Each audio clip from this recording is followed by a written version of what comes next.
Welcome to the On the Rise podcast, where we talk about time freedom, passive investing through real estate, finance, mindset, and how to integrate your faith into your work. Let's dive in. Quick disclaimer as always, I'm not a CPA, I'm not an attorney or a financial advisor.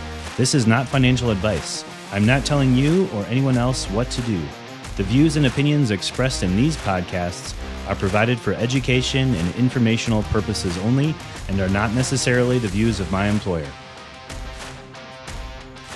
Welcome to the On the Rise podcast. I'm your host, Nick Stromwall, and we have a special live episode today. I've never done this before, being with a guest live, so I'm really excited. So this is the Faith-Driven Leader Series, where we're equipping leaders to learn how to integrate their faith into their work. So we're just talking about how that happens in a daily basis. And I'm joined today by my friend Cameron Clark. Cameron, welcome to the show. Thanks, Nick. Just so our audience can get to know you a little bit, give us a little bio on who you are and what you're all about. Yeah, thanks, Nick. I kind of like that question because I was thinking about how to answer that in the run up to our chat today, and I was realizing I started to feel imposter syndrome. Like, why on earth am I on a podcast? And I realized that ostensibly I'm a nobody, and that became more profound when I need to apologize to your assistant because she sent me the information to fill out my bio and put up my social media handles and things like that. And so I find myself in a place where I am the least successful that I've ever been in my life. And at the same time, I am the most content. And so, yeah, that's my bio. I mean, that's an interesting paradox. And I think everyone can relate to, I don't have it polished enough, or I haven't updated my social media in, a certain amount of time. So I think you're not alone there. But you just said something really profound. I find myself at the time where I'm the least successful, but the most content. So I got to double click. Tell me more. Yeah. And I guess really that's just the story of where I find myself today. And I don't know the best way or the best place to start, but today I'm a stay-at-home dad. And that's really my full-time gig, raising our 3 kids, 11, 9, and 6. And so we are, as you found out last year, and I was very excited to tell you, we're a homeschool family. They do spend 3 days a week in school, but it wasn't always like that. So I started out my professional career in sales, fell out of that, landed up getting into web design and digital marketing, and then loved that world. And that was my world for a long time. I was a solopreneur. And then moved to America and started a little agency, and that was sort of growing but stuttering and faltering, and we landed up getting acquired by a larger agency. It was essentially a talent acquisition. They were looking for people, so I joined an established company that had been going a while, reached around sort of 20 people, a few $1 million a year in revenue as their director of marketing. So it was a fantastic exit for us and my business partner because we were just really struggling to make things really work, and we were struggling to get traction. So it was a fantastic rescue situation. And at the time I was, this is absolutely God doing this. So we joined that company that ran for a couple of years, and then I got approached by another company, a guy I'd met a couple of years before. He saw me speaking at a CEO event where I was on the panel, and he approached me after that, and he put an offer too good to refuse, joined him. And then after 9 months of working for them, I was dealing with chronic migraines. And so after 9 months, they tried 1 month of me going half time to see if I could get to the bottom of these migraines, but I didn't. And so I went in one Tuesday morning, and they called me into a meeting, and they handed me a white envelope, and they said, "Cameron, we love you, but it's not working out."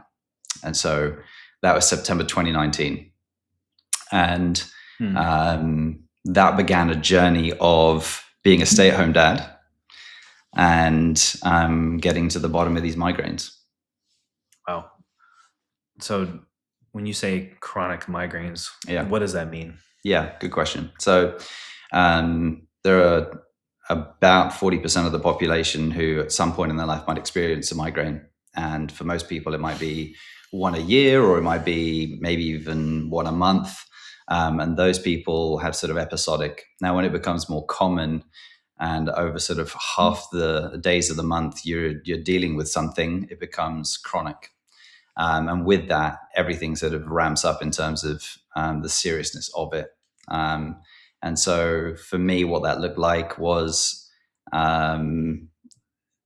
a day before a migraine would kick in, I would start to get a little bit of brain fog. I'd be fuzzy. I wouldn't be thinking very, very clearly. And then extreme headaches, bedridden for anywhere between sort of half a day to a full day. And then you'd have a sort of a hangover day afterwards where you'd be sort of feeling the after effects. And I was getting between sort of 2 to 3 a week. Wow. And during the time with the digital marketing agency where they let me go, it was a fast growing company. They were in startup mode. They were trying to scale, fantastic group. And everything that they were doing was geared towards just rapid growth. And so I had people under me, I was reporting to people above me, and that brought a whole raft of different challenges and stresses that I wasn't used to. When you're a business owner, it's great, right? You march the beat your own drum, and you set the standards, and everybody kind of lives up to those. So everything about the role, the organization, the time that we're operating in, the level of clients, the expectations, all of that, really, really high stress. And that combined with the fact that I was basically trying to medicate through over-the-counter medication and tell these migraines to be quiet because I had deadlines to meet and jobs to meet, and it basically the wheels fell off. Wow. Having recently experienced maybe one of my first migraines and how debilitating it was, I felt like I had to close off my eyes and my ears and just go sleep. Yeah. I know I have a taste of what that must feel like. Yeah. Do you feel like there's anything that sets them off? Are they random or? Yeah. I mean, that's the $1 million question. So, sure. This has been a actually 16-year journey. And there's all the theories are there. So I'm actually seeing a doctor at the moment where I'm significantly improving on a lot of my symptoms, and my quality of life, I would say, in the last couple of years has significantly improved. Nice. Which is huge. It's huge. And at the same time, I don't get to control them. So we're having a great conversation now. I'm very present, and I'm able to enjoy this conversation, but I might walk out of here and then all of a sudden it might kick in, and my plans for Friday will change. Oh, so, one of the things that we talk a lot about in this podcast is the trials that we go through are really important for that faith-driven leader, because being a person that's grounded in the hope of Jesus, there's someone that meets us in the midst of those trials. Yeah. Can you unpack more when you said the season of life, maybe the most unsuccessful professionally, but the most content? Where's that coming from, or tell us more about that? Yeah. Okay. So, when I lost my job in 2019, it was September, that began a very difficult process for me. Not only because I was dealing with these debilitating migraines, and at the time we had 2 children, and the knock-on effect of these migraines was huge, relationally, practically. A lot of cancelled events. You would be wanting to go to something that you're really looking forward to. At the last minute, you can't do them, and it passed on a lot of stress to my wife. And so that in itself was difficult, and just the mystery of not knowing or what's causing these migraines. Was it diet? Was it exercise? Was it too much exercise? Etc. So the journey of trying to figure that out. But for me personally, it was a really difficult period, because for so much of my life, I really enjoyed meeting people and walking into a room, and I enjoy the question, "What do you do?" And, initially it used to be I was a freelance web designer, I'm a solopreneur, I'm an entrepreneur, I'm a business owner. Those are great things to be able to say. And it was, almost unanimously greeted with, oh, that's cool. As well as the fact that a lot of your life is essentially mapped out. You have a structure to it. You know that this is what I'm going to be doing from between this time and that time on these days. And so much of that got turned upside down. And, I found myself not looking forward to seeing people because the answer of what do you do? I had a profound amount of embarrassment around that. Raising kids is primarily, it's moms that do that. And so I'd turn up to, I'd take the kids to whether it would be the park or the community center or whatever it is. And you're just surrounded by moms and, there you are on your own. And it's like, okay, you're not in that club. But also in social situations, I've never really felt like I'm somebody that suffers from comparison too much, but there is an inevitability to that part of it.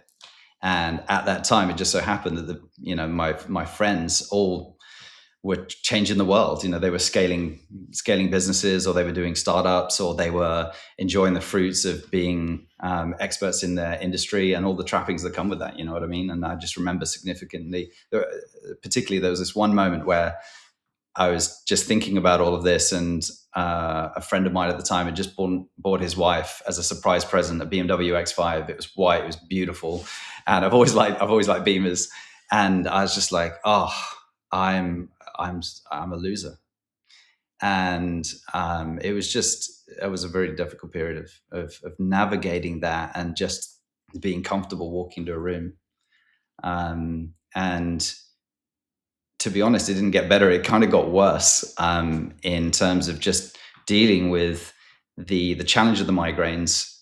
We tried lots of things. We went to Mayo, all of these different things, started to learn about health and wellness and looking at more holistic treatments and things like that. But I think one of the most profound moments in this journey was when I was just struggling with the reality of it. Trying all of these things, nothing seemed to be working. The stress I saw it causing my wife, not being able to step in and be the dad that I wanted to be because I had, compromised capacity. I wanted to be the calm in the storm as your kids are kind of losing it or having a tantrum or struggling, and wanting to be able to step in and be the person to bring harmony and quiet and peace into that situation. But my central nervous system, as you experienced recently, it just couldn't cope with it. Yeah. So just wrestling with all of those things, and just over time, my world shrunk, and in very real ways, just I had this struggle of like I wanted to have an impact. I wanted to be somebody who was on the front lines and making a change in the world, and at the same time, I was just like, man, my world has shrunk. And what am I doing? Like, my friends are changing the world. They're making a huge impact. And I'm here with an ice pack on my head, feeling sorry for myself in my bedroom. I haven't seen my friends for days, maybe even weeks. And it just felt like the light was fading out of the room. And I found this quote, and it said, when you're in one of your darkest times and it feels like you're being buried, maybe you're being planted. And I was like, whew. And it was a perspective shift. And looking back on it now, that is exactly what was happening. So that was it was a shift in perspective of going, hold on, what is really going on here? And that was the beginning of this transformation that has happened. And initially, like I said, I now, that was 2019, we're 2016. That's 7 years ago. And over that period, I've fallen in love with being a father. And we have 3 kids now. I love being a dad. And as I said, quality of life has improved. And so there's less restrictions, but there's still the stark reality of these migraines that can surprise attack whenever they want. but I've started to do some things vocationally, and I started to do some private chef events and things like that, which has been great. But more importantly than that is I've just reached a place where I don't need to be a name. I don't need to have status. I don't need to have a title that is impressive to other people. And I kind of surprised myself in the fact that that's where I am today. And that's been a multi-year journey, and a lot had to happen on that journey. But that's where I find myself. I think a lot of people can relate to that. They see the success of others, people in their own family, siblings, people they work with. Maybe a coworker gets a promotion and you don't, and there's a comparison of, well, come on, God, what about me in this season? Or even, God, I've been faithful, I've been serving, and why are you bringing these anxieties? And we even had lunch before, and we were beginning to talk about this topic a little bit. I'm going to go there with you. How can a good God allow suffering? Do you have a thought on that? I do. I mean, that is a big question. I think the danger is that we attribute difficult things, the trials of life, the storms of life, the danger is attributing those to God. And so this might be a theological position. It might just be a belief that you have. I don't think that he causes the storms of life. I don't think the bad things happen to us, or tragedies, or things going south are initiated or allowed by God.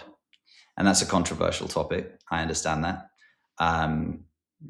But that's my position, and I'm sticking to it. I think we live in a fallen world, and I think that bad things happen, and God doesn't need to initiate something just so he can teach us something that we haven't quite got. I think it's just the reality of life. I think there's an invitation in that to navigate those things with him. That's key. And what I found in the sort of conversation we got to is that passage in James, which is really, really interesting, where it says, consider it pure joy. Consider it all joy when you face trials of many kinds. And for years, I kind of sidestepped or went around, or I'd read it and I never really understood what that meant. And I thought it felt very far off to be able to say that. It felt like you must be unhinged to be able to actually consider it joy. But I feel like on the other side of this trial, after many years, I honestly feel like that's where I am today, because I understood that I'm in a place in my life where I really want to look like him. I really want to think like him. I really, and I believe that is part of the process of the redeemed life, is that we're meant to be in a process of looking and sounding and acting and doing the things that he did. And the only way that we can do that is through this process of facing trials and developing perseverance and grit. And that's what that scripture really talks about, is that actually in the process of going through these difficult things with him, we get refined. We develop this thing called perseverance and long suffering, and that is the process of perfection, of being perfected. And then if you do that enough times with the Lord, and that you realize that he can be ever present, and that he can be a counselor to you, and that he can be somebody that's there for you in the midst of all of these things. And you see these things out and see what's on the other side of that. And if you do that enough and you build enough relational history with him, you're able to go, oh, okay, I get it now. And there's less of that fear or that questioning or that doubting that might have happened. And And that's profound. I'm Zach Haptonstall, CEO and co-founder of Rise 48 Equity. Our goal is to help you protect and grow your wealth by investing in large multifamily apartment buildings. We do all the work as far as sourcing these large apartment buildings from the brokers, doing all of the on-site management with our vertically integrated property management company, doing all the renovations with our vertically integrated construction company. We completely rebrand the exteriors. We will renovate the interiors to our full platinum level scope, which increases the value of the asset to get that profit margin for the investors. If you'd like to learn about how you can partner with us on these exciting opportunities, and go to our website and set up a call with our team. I think every person listening to this can identify with a season of suffering, a trial, a cancer diagnosis, Right. losing of a loved one, Right. a failed business venture. I mean, so many entrepreneurs start something and it doesn't go according to plan, right?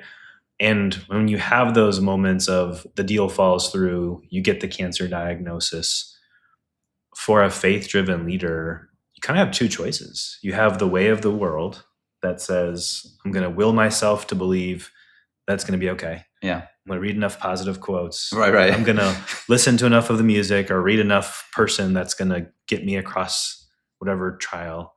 Or you're going to submit yourself to the Lord and say, I don't know how I'm going to get through this, but I'm trusting that you're going to help me. Yeah. Yeah, that's right on. I think one of the most profound things that can happen is I just got back from 2 weeks in India, and I'm still processing that trip because it challenged me in so many different ways. But one of the things that has solidified for me, Nick, is that more than ever, I'm convinced that our Heavenly Father loves to meet needs, whatever they are. That's really just who he is. And if our response to any situation in life, particularly difficult ones, is, Lord, who do you want to be for me right now? I think that's so powerful. Because our tendency, if we're just, I think I'm stating the obvious, but we tend to want to reduce the friction in our lives, right? I mean, yeah, naturally. Yeah, just instinctively, naturally, we want to reduce that friction. We want easy, we want comfort, we want breakthrough, we want we don't like uncomfortable situations. We don't like being in. I didn't enjoy being in pain for so many years. But when I started asking the question, who do you want to be for me right now? First of all, it's an antidote to loneliness. And it's not just pain, but leadership and success can be isolating. One of the first powerful statements that God makes, it's not good for us to be alone. Isn't that true? And it's a form of punishment in the prison system is isolation. But we also, it's so easy to find ourselves isolated and alone. One of Jesus' last words is, I'll never leave you or forsake you. He understood that, right? Yeah. And God wants to be the answer to that. And I think part of the challenge is for us to realize that that's his heart. He's Emmanuel. He wants to be God with us. He wants to be our ever-present help in time of need. He can be a wonderful counselor. He can be a healer. He can deliver breakthrough. But more importantly, more than anything, the revelation that I've discovered that has really changed my life is that we can be in the fire, and he wants to be the fourth man in the fire. And I don't say this as a scriptural thing. This was a very real thing for me when I was in the dark night of the soul. And I'm like, why don't you just stop these migraines? He's actually healed me before. I got supernaturally healed, and they came back after a car accident. And so this is not like a you were talking about like a motivational quote. This is not like a kind of like a Christian poster that you would see, like, just believe it. Like, he's the fourth man in the fire. No, he really is. And I asked him personally in one of these dark nights of the soul, I said, why don't you just end these migraines? And I remember honing in on that scripture and just, with Shadrach, Meshach, and Abednego, everybody's heard the story. I was just like, well, why didn't you just switch off the oven? That would have made the king mad. It would have, really messed with his sense of power. You could just shut off the oven, the flames go down, the guys walk out. And he said, there's something better the me switching off, and it's my presence. And I'm like, I get it now. And I think that's my conviction, and that's my belief, and that's the thing that means that I am not worried about the things that are not yet resolved in my life, Nick, because there are things that are still out of order. I mean, there's a contentedness that I never thought I'd experience, especially in the absence of all of the, Accolades. Accolades and the status and all of the things that comes with that. And I've had those periods of my life, and I've in low moments, I miss, winning trophies on the sports field and being successful. I miss that. But it's not central anymore. It makes me think of the movie The Matrix, when they want to learn a new skill, flying a helicopter. Right. And they push button and it downloads into them, and then they know how to fly a helicopter. Right. There's a degree where I want to experience that fourth man in the fire, that presence of the Lord, that, listening, attuning your voice to that still small, quiet voice that's often there, by clicking a button and downloading a new skill. With Claude, now you can that's so good. Make a skill. I love this. And download it. Yeah. And it can be reproduced, in infinity times. Yeah. How does someone experience that presence, that fourth man in the fire? If someone's listening to this and they can identify, maybe they've had chronic migraines, or they've had that cancer diagnosis, or that failed business opportunity. Yeah. How does someone experience a peace that surpasses understanding? What a great question. So I think we have to be honest with how much time we allow for that relationship to build, because it is a relationship. And full disclaimer, I had a moment 2 years ago where I realized that, listen, I was zealous, and I always have been, for the last 16 years. Since I got saved, I've always had this hunger. I've been zealous for the things of the Lord. I've loved ministering to others and all of those things. Love it. But I realized that I was relationally poor, and I hadn't invested in the relationship. I hadn't made space and time to get alone with him and to invite him into all of the situations that most people who listen to this probably know the Bible verse where it talks about all who are weary and heavy laden, come to me, take my yoke upon me, take my yoke upon you, because my way is easy, my burden is light. And if you read that in the Passion Translation, it nails it beautifully, because it says he's inviting us to join our life with him, join our lives with him. And that's the desire of him. He really wants to be more than just our savior. He wants to be our Lord. He wants to be involved in all of. And so, what was the question? I've lost my way. How does someone experience that? Okay. That presence? Yes. They can't necessarily download a skill or. Right. So, what's really interesting to me, and I kind of wrote a checklist of things that have moved the needle for me over the years. And as I wrote it down, I realized something really, really profound. So at the top of the list, there's no replacement or substitute for time alone with the Lord. And there's some really, really powerful tools out there. There was one thing is learning to hear the voice of the Lord. So there's a technique called journaling the voice of the Lord, where you would read a Bible verse and then you would sort of quieten yourself and say, okay, well, Lord, what are you saying? And you just write whatever it says, and then you read another verse and so on and so forth. That's a really, really powerful technique. But I would say just getting alone with the Lord, quieten your mind, and early morning typically works best. There's a pretty strong biblical precedent for that. But starting your day with the Lord is really, really powerful. And then so I sort of wrote down a list of the things that have moved the needle for me in my life, where to the point I am. And number one is spend time with the Lord. It seems really obvious, right? But how well are we doing with that? If we were to take an audit and go like, okay, if my entire life is meant to be submitted and yielded to Jesus, and I'm meant to becoming like him, then how am I doing relationally? Well, for me, the answer to that 2 years ago was terribly. I loved doing Christian things. I loved worship. I loved prayer. I loved reading the Bible maybe, or listening to a sermon or a podcast about him or whatever it was. But actually, was I doing what we're doing right now? It's just being with each other. So number one is spend time with him. Number two is find a mentor. I'm not here today without the incredible investment from mentors. And I think one of my superpowers maybe over the last 16 years is being really proactive in seeking mentors. And there's some 101 on how to do that and how to do that well that I can share if we want to come back to that, because that's huge and it's massive. Number three is find a few men that you can run with. 2 or 3. It doesn't need to be many. We do this really well within our community, as we call it find a crew, but find 2 or 3 guys that you can meet with regularly, ideally weekly. And I'd say again, one of the marking things over the most difficult period of my life, as I was meeting weekly, we would go to a local nature reserve, 6 o'clock in the morning. Killed me. I'm not, but you know, the 5 a.m. club, that's never me. You're talking about Tamarack? Yeah. How did you know? That's amazing. Okay.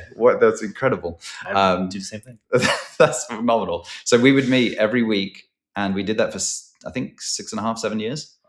The fruit of that, just absolutely incredible. 2 the same guys. And we would just, you know, often in the dark, in snow, in ice, just year round. Incredible. 4th most important, find a community. 5th, go on a retreat. And 6th would be find a church.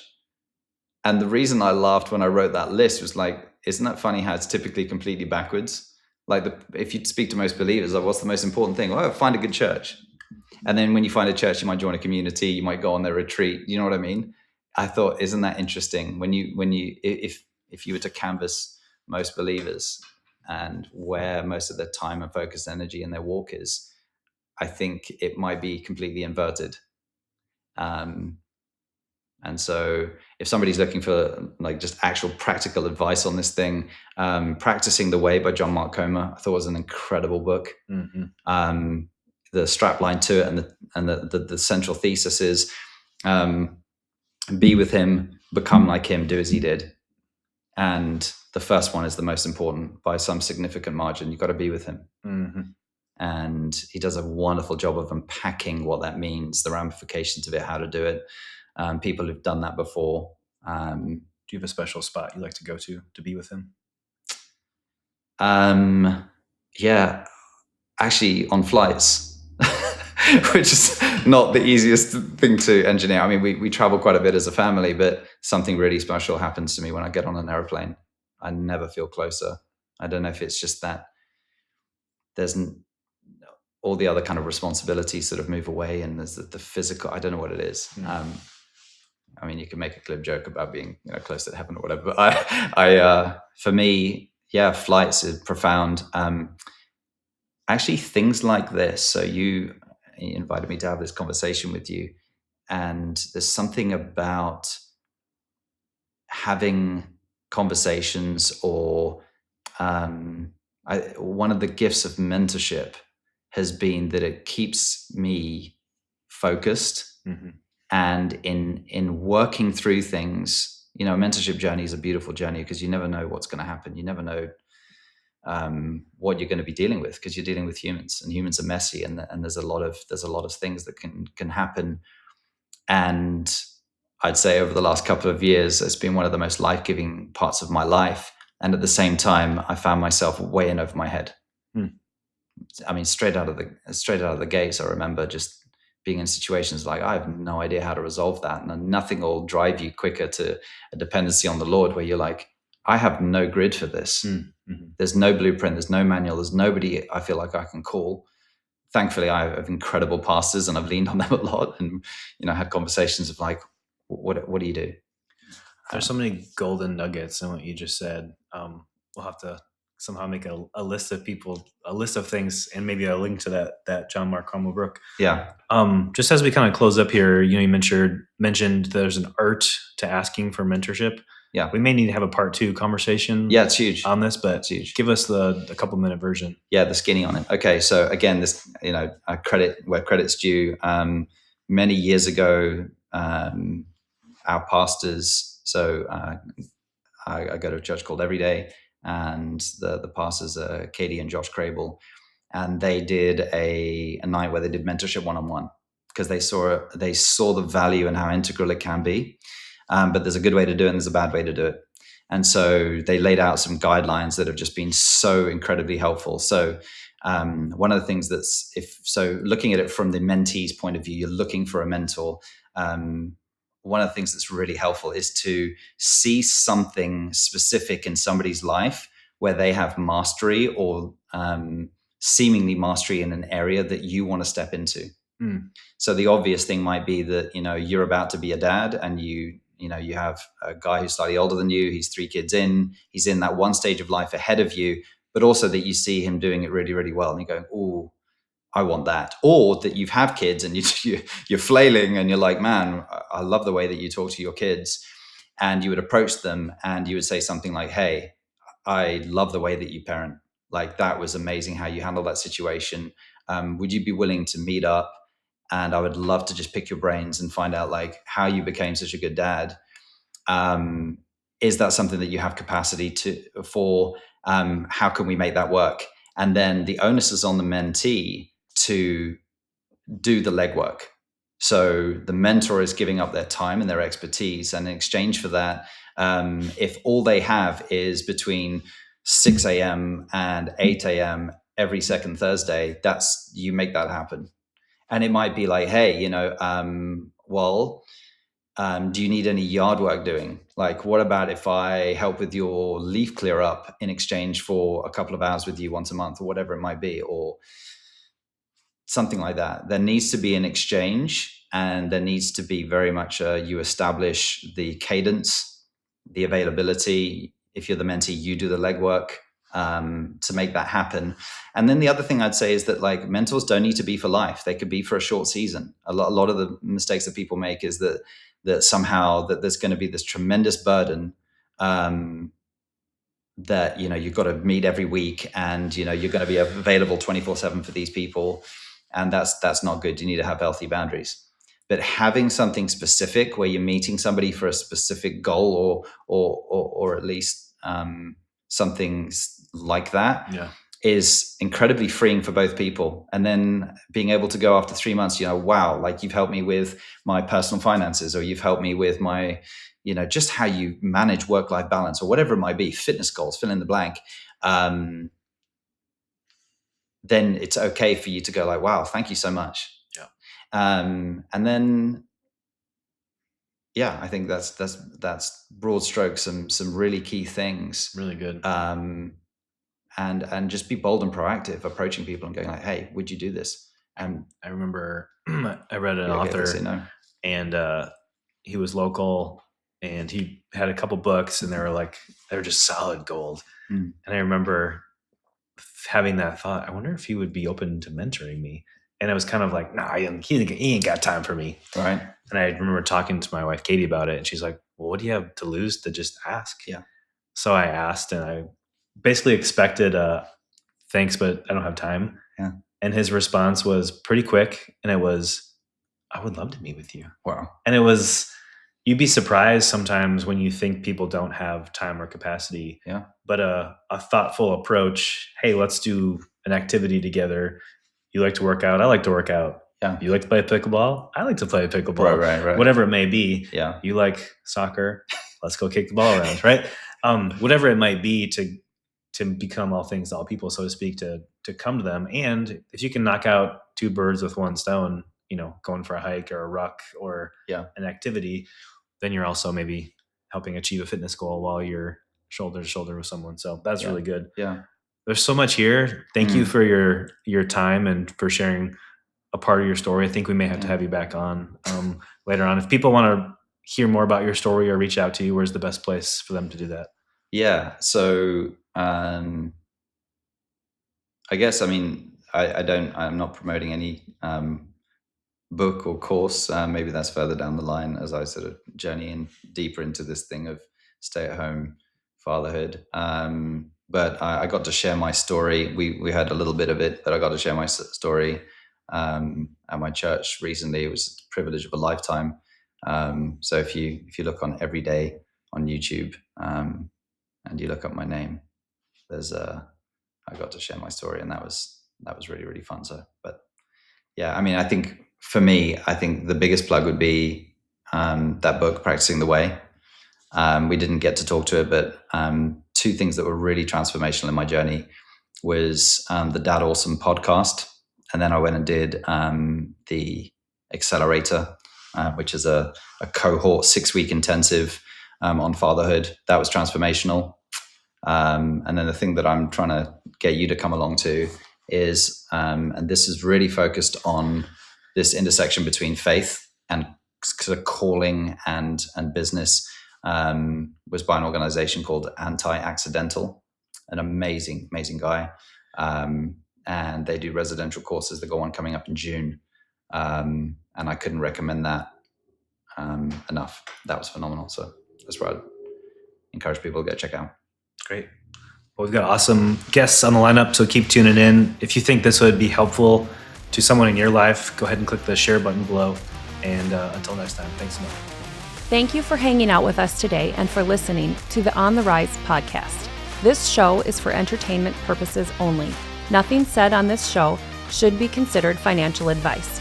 Before making any financial decisions, please consult with a professional.